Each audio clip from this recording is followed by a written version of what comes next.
What?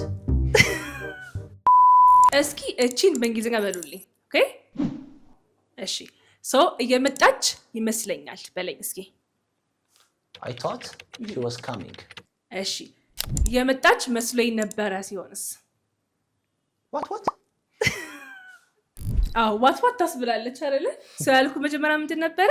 እየመጣች ይመስለኛል ከዛ በኋላ ደግሞ እየመጣች መስሎኝ ነበረ የሚለው ነው የምትነግረኝ። ኦኬ የመጀመሪያው I thought የመጣች ይመስለኛል ያልሽኝ የመጀመሪያው I think she is coming. እሺ ኦኬ እየመጣች መስሎኝ ነበረ ሲሆንስ?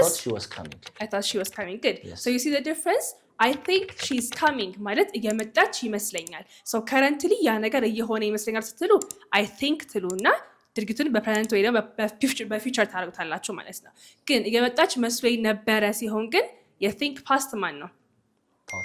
thought. ስለዚህ I thought የሆነና she is የነበረው she was ይሆናል ማለት ነው።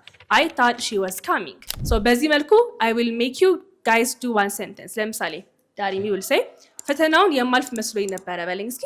I thought I have passed the exam. ፈተናውን የማልፍ መስሎኝ ነበረ። ኮሜንት ላይ አስቀምጡልኝ። ኦኬ አተረፈ ትረዳኛለህ በደንብ። ኦኬ